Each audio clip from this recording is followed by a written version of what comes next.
अपने जीवन यापन करें, अपना साधना भक्ति पूजा पाठ करें।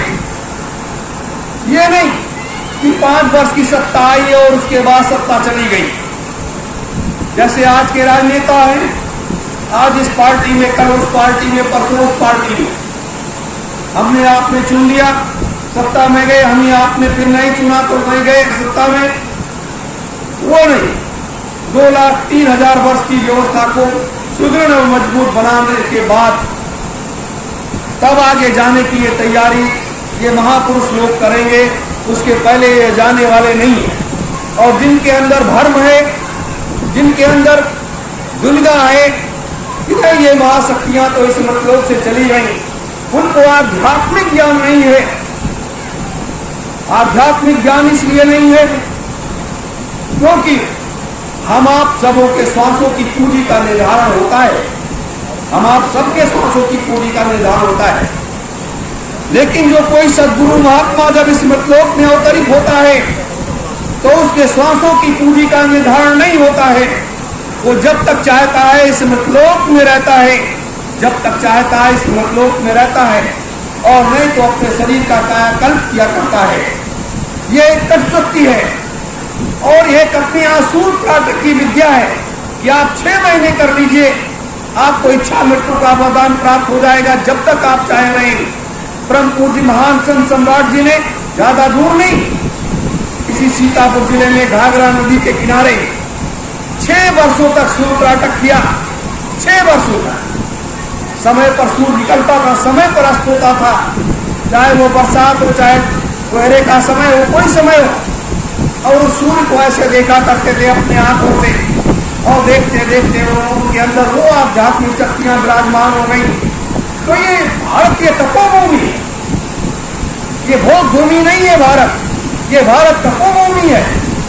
यहाँ पर तो ऐसे ऐसे मंत्रों की उत्पत्ति पृथ्वी के अंदर समाहित है कि उन मंत्रों को ले लो तो आप जब तक चाहो हजारों साल इस मृतलोक में आप बैठे हो, जाने की कोई जरूरत नहीं है। आज सतयुग त्रेता द्वापर कलयुग के तमाम महात्मा सिद्धार्थ और ज्ञानगंज में बैठे हुए हैं, जो चौथे महायज्ञ में जब आएंगे तब लोगों को पता चलेगा इतना बड़ा भूचाल कहाँ से आ गया, इतनी बड़ी व्यवस्था कहाँ से आ गई, ये कहाँ से आ गए, ये क्या। तो इतने बड़े बड़े चमत्कार इन्हें कहते हैं, इन्हें कहते हैं कि जो लोग इस मृतलोक में कुछ करने के लिए आते हैं वो लोग इस तरीके से करके एक रास्ता, एक ऐसी व्यवस्था बना करके जाते हैं जो संसार के लिए अद्वितीय हो जाते हैं। जैसे हमारे भगवान श्री राम, भगवान कृष्ण, इन्होंने ऐसा काम किया कि एक रास्ता बना करके चले गए, मथुरा से द्वारका चले गए और द्वारका से बैठ करके सारी व्यवस्था को करने के बाद दुनिया के राजाओं को लड़ाया, 50 करोड़ लोगों को लड़ा करके समाप्त कर दिया।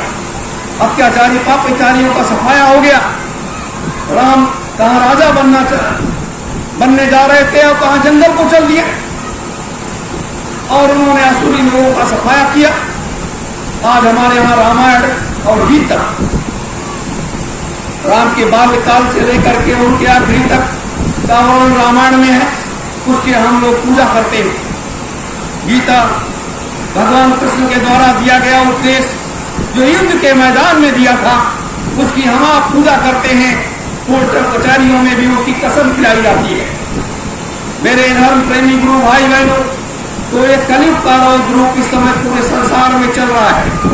महामारी बीमारियों का दौर, भुखमरी गरीबी का दौर, नेताओं की बुद्धि खराब हो जाने का दौर, जो कुछ दिखाई दे रहा है, ये कलयुग अपने को फैला करके और कर रहा है, लोगों पर अत्याचार हो रहा है। लेकिन इसमें सबसे बड़ी गप्पे यहाँ कहा गया सनातन में सबसे बड़ी बात कही गई कि जिस देश का राजा भ्रष्ट हो जाए, गलत रास्ते पर चलने लगे, उस राजा को हटाने का काम उस राज की प्रजा का होता है, जनता का होता है। और अगर प्रजा उस राजा को नहीं हटा पाती है तो महात्माओं की जिम्मेदारी होती है कि उस राजा को हटा दे। और जब महात्मा उस काम को नहीं कर पाते हैं